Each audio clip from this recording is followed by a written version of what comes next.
mesdames et messieurs. Vous voyez que si vous ne venez pas à la recherche, c'est la recherche qui vient à vous. Nombre d'entre vous sont déjà venus nous visiter dans nos laboratoires à Rüschlikon, pour être précis, dans la banlieue de Zurich, le laboratoire de recherche d'IBM qui est le plus proche de là où nous nous trouvons aujourd'hui. Mais pourquoi la recherche vient vers vous? Ce n'est pas juste un slogan que j'ai utilisé ici sur cette page. Le monde est notre laboratoire. Pourquoi? Parce que la taille des défis que nous devons attaquer aujourd'hui requiert une collaboration intense. Pas uniquement nous, chercheurs, au fond de nos laboratoires, mais en partenariat avec nos clients, avec nos partenaires d'affaires, avec le monde académique, avec les écosystèmes de développeurs, quels qu'ils soient. Je vais utiliser les 20 minutes que j'ai à disposition pour vous donner une petite ouverture sur le type d'activités qui nous occupent actuellement et comment en fait elles vont dans cette direction de collaboration, partenariat de plus en plus intense au-delà des frontières physiques de nos beaux laboratoires, en l'occurrence celui de Rüschlikon à Zurich. Ah, ça tombe bien. Il est là. Zurich, c'est l'un des 12 laboratoires à travers le monde. Ce qui est intéressant à retenir de ce que vous voyez ici, c'est que les 3000 chercheurs que nous regroupons sont maintenant répartis dans l'hémisphère nord et l'hémisphère sud pour une très bonne raison, et c'est relativement récent. C'est parce que on ne peut pas prétendre avoir tous les meilleurs cerveaux.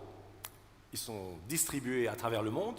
On veut être proche de ces cerveaux, donc on ouvre des laboratoires dans tous les continents, mais aussi parce que les problématiques qu'on rencontre ailleurs qu'ici sont tellement différentes qu'on doit être présent là où elles ont lieu pour pouvoir apporter les meilleures réponses et donc faire la recherche la plus pertinente possible. Je vous montre deux aspects qui parlent de la qualité et de la quantité de recherche que nous accomplissons chaque année. La qualité, on la retrouve à travers la reconnaissance, que ce soit différents prix que nous avons obtenus à travers les années. La quantité, on la retrouve par une indication telle que celle-ci, le nombre de brevets déposés aux États-Unis chaque année par notre compagnie. Évidemment, pas uniquement par des chercheurs, mais plus globalement par toutes nos équipes de recherche et de développement. Et vous voyez ici les noms des différentes compagnies qui nous suivent.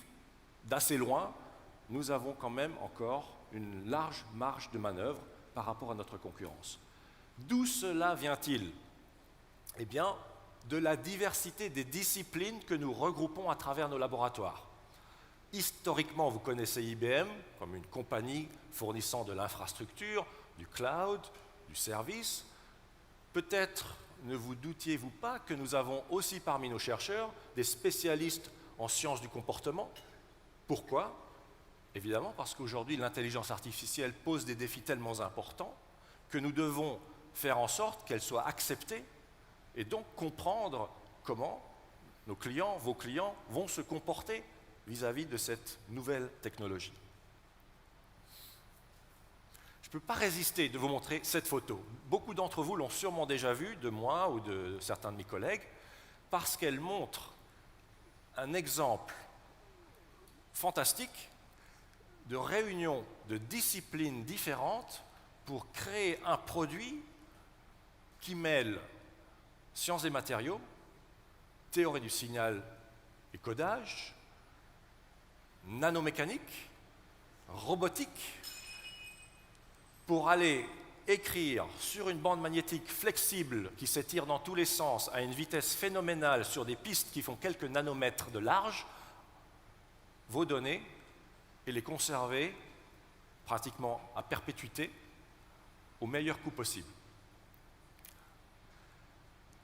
J'en parlais à l'instant avec un des invités, le stockage sur bande, et c'est une des activités importantes dans mon département à Zurich, est en train de vivre une renaissance.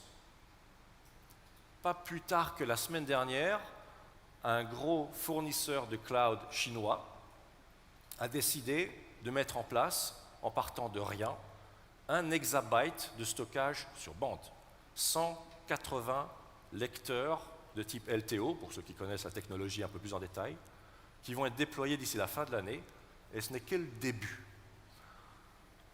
Ça vous montre que la bande, en tout cas c'est mon point de vue, est le meilleur allié, mais pas le seul, de l'intelligence artificielle. Pourquoi? Parce qu'elle permet de conserver notre mémoire, de conserver les informations qu'on utilise pour aller entraîner ces systèmes, pour aller en tirer le meilleur business insight. Et plus vous avez d'informations à disposition, que vous pouvez conserver au meilleur coût possible, plus les business insights que vous serez capable d'en tirer vont être meilleurs que les autres. Je ne vais pas m'étendre là-dessus, mais cette page, c'est la page qui convainc tous les fournisseurs de cloud actuels dans le monde, s'ils n'ont pas encore basculé sur cette technologie, de le faire rapidement. Ça montre, et je suis désolé, on peut en parler plus tard, que l'accroissement de la densité de stockage sur bande, comparé à celui qu'on trouve sur les disques durs, est en train d'être écartelé. La bande croît à une vitesse phénoménale alors que le stockage sur disque ne le fait plus. Et donc ça se reflète dans les coûts de stockage sur ces différents types de technologies. On estime qu'aujourd'hui, le TCO, le coût total d'acquisition et d'utilisation de la bande, est 5 à 10 fois meilleur que celui du disque. Mais ça, c'est seulement aujourd'hui. La tendance nous montre que ce différentiel va encore augmenter dans les années à venir. Je saute du stockage pour vous parler de quelque chose de très différent, mais que vous connaissez très bien, le calcul. Dans les architectures classiques, que je qualifie ici de von Neumann, donc ceux qui ne sont peut-être pas au courant, mais c'est simplement pour dire qu'une partie de votre infrastructure se charge d'effectuer des calculs et l'autre partie se charge de stocker les informations. Et quand vous effectuez une opération, il faut bouger ces informations vers le processeur et retour avec les résultats des opérations. Nous avons besoin d'améliorer l'efficacité de ces architectures classiques parce que peut-être vous n'y avez pas encore pensé, mais qui est-ce qui qu'imaginez-vous être la différence de consommation d'énergie pour aller déplacer quelques petites quantités d'informations de données pour aller effectuer une opération d'addition sur un processeur. Donc la quantité d'énergie utilisée pour déplacer, c'est quelques bytes, et la quantité d'énergie utilisée par le processeur pour effectuer l'opération d'addition. Vous imaginez que c'est quoi la différence d'ordre de grandeur? 10 fois, 100 fois, 1000 fois, 1000 fois. 1000 fois plus d'énergie pour déplacer ces valeurs sur lesquelles on effectue une opération. Ça nous dit une chose simple, c'est que la distance qui se transforme en délai doit être diminuée pour éviter de gaspiller de l'énergie à bouger des informations. C'est pour ça qu'on a déjà développé dans l'industrie, et chez IBM en particulier, des nouvelles architectures qui commencent à ramener les informations au plus près de l'endroit où elles vont être utilisées pour le calcul, pour aller traiter ce problème de 1000 fois de consommation d'énergie. Mais ça, c'est l'architecture classique. Nous sommes tous ici la preuve vivante qu'on peut faire beaucoup mieux, qu'on peut dépenser beaucoup moins d'énergie et être au moins aussi efficace. Et ça, on le retrouve dans quelque chose de très différent qu'on a commencé à expérimenter avec, il y a maintenant 3 ans en arrière, ce qu'on appelait True North. On avait réussi à réunir 1 million de neurones répartis dans 4000 cœurs sur le processeur que vous voyez là-bas, pour aller effectuer des opérations qui ne sont plus cadencées par l'horloge d'un processeur, qui nous permettent de diminuer significativement la quantité d'énergie utilisée. Parce que quand vous n'avez rien à faire, vous ne dépensez pas d'énergie. Il n'y a pas une horloge qui vous dit « Ah, il faut continuer à faire fonctionner le système, on peut s'arrêter jusqu'à ce que de nouveau, il y ait quelque chose sur lequel on doit travailler. » C'est en 2014. Entre-temps, on a continué à évoluer pour s'inspirer davantage de quoi? Du fonctionnement de notre cerveau. On s'est rendu compte que, dans de nombreux cas, l'implémentation de réseaux artificiels ne nécessite pas nécessairement une précision de 16 ou 32 bits, ce que nous réalisons avec nos processeurs classiques. On peut très bien réaliser de la reconnaissance d'image avec une précision de 8, voire moins de bits. Donc utiliser ce qu'on appelle le calcul approximatif nous permet de nouveau réduire la quantité d'énergie pour accomplir la tâche avec satisfaction. Le troisième point que vous voyez ici à droite, c'est quelque chose qu'on réalise dans mes laboratoires, dans certaines de mes équipes aujourd'hui, et ça va au-delà de ce qu'on a réalisé jusqu'à présent. On s'inspire vraiment maintenant du fait que notre cerveau ne distingue pas la mémoire, les informations, du programme, des procédures sur lesquelles elles s'appliquent. Tout est imbriqué les uns avec les autres. D'autre part, notre fonctionnement est totalement analogique, avec les erreurs qu'on peut y retrouver, mais au final, notre cerveau fonctionne relativement bien, en général.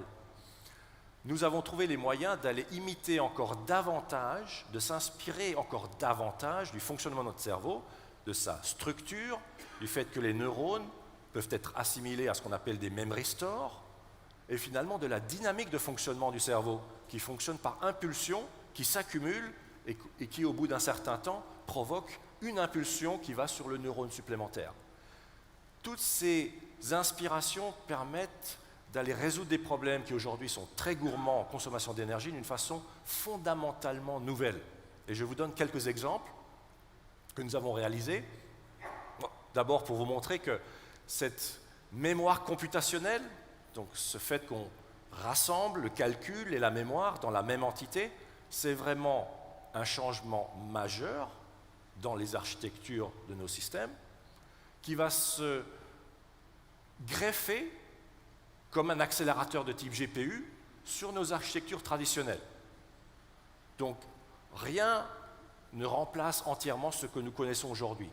Tout se rajoute, ce qui pose d'autres questions de complexification, d'hétérogénéité de systèmes et donc de l'automatisation que nous devons mettre en place en utilisant aussi l'intelligence artificielle pour optimiser cette architecture qui devient spécialisée et hétérogène. Cette mémoire computationnelle qui nous permet de réaliser, pas toutes, mais certaines opérations en place, dans la mémoire elle-même. Ça, c'est peut-être la page qui est la plus technique de toute ma présentation.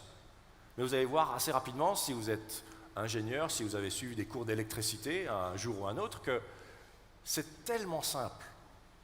Le concept derrière ces mémoires computationnelles est tellement simple que franchement, on se demande pourquoi on ne l'a pas exploité plus tôt. À gauche, vous voyez une opération de multiplication d'un vecteur par une matrice. Jusque-là, j'espère que tout le monde me suit. À droite, vous voyez son implémentation analogique avec un circuit que vous pourriez réaliser dans votre petit laboratoire, où à chaque nœud, nous avons placé une mémoire computationnelle. En l'occurrence, c'est un champignon de matériaux chalcogénides, mais ça c'est un détail. C'est une résistance à mémoire que nous pouvons faire varier en fonction des opérations qui y sont effectuées. Cette multiplication vecteur-matrice se retrouve partout, que ce soit dans l'entraînement d'un réseau de neurones, dans l'inférence d'un réseau de neurones, que ce soit dans la compression d'images. On retrouve ce type d'opération pratiquement partout. Et si nous sommes en mesure de l'accélérer, ça va avoir des répercussions vraiment vastes. Imaginez que vous mettiez à chacun des nœuds de ce petit circuit les valeurs des résistances proportionnelles au coefficient de la matrice. Ensuite, vous appliquez un voltage en entrée de ce petit circuit qui correspond proportionnellement aux valeurs du vecteur W. Vous allez lire en sortie de ce circuit, les valeurs I1, I2, I3, le résultat de la multiplication de ce vecteur et cette matrice. C'est les lois de Ohm et les lois de Kirchhoff qui sont utilisées là et qui réalisent cette opération en temps instantané. Il n'y a pas de cycle d'opération, de chargement d'informations, de calcul et ensuite de production du résultat. Cette opération s'est faite en place pratiquement instantanément. Où est-ce qu'on l'utilise? Alors nous avons déjà effectivement démontré pratiquement les avantages de ce type de mémoire neuromorphique ou computationnelle. Vous voyez deux exemples d'images, une qui a été reconstruite, une image compressée qui a été reconstruite à l'aide de notre circuit analogique, et l'autre, c'est l'image originale. Probablement que le dernier rang ne voit pas de différence entre les deux images. Ça montre que cette image et son traitement, à travers cette mémoire computationnelle, satisfait absolument ou largement aux besoins qu'on aurait si on faisait de la vidéosurveillance. Elles sont équivalentes. On a dépensé suffisamment d'énergie pour reconstruire cette image pour le cas d'usage. Et si on avait fait la même opération en utilisant une architecture digitale standard implémentée dans un FPGA tel qu'on l'a fait ici, on aurait consommé 50 fois plus d'énergie pour le réaliser à peu près à la même vitesse. Ça ne s'arrête pas là. 50 fois, c'est déjà un sacré ordre de grandeur. L'autre exemple que j'aimerais vous présenter ici, sans entrer dans les détails, c'est le suivant. Corrélation temporelle de flux. Imaginez que vous avez 1 million de flux différents, que vous deviez trouver lesquels sont corrélés les uns avec les autres. L'image de gauche, ce sont des points qui ont l'air d'apparaître au hasard. Et chaque fois qu'un point s'allume, donc il y a 1000 fois 1000 points, donc 1 million de points sur cette image, chaque fois qu'un point s'allume, la petite tache noire, c'est qu'il y a un événement qui est arrivé dans ce flux. Maintenant, trouvez lesquels de ces 1 million de flux sont corrélés. Bonne chance.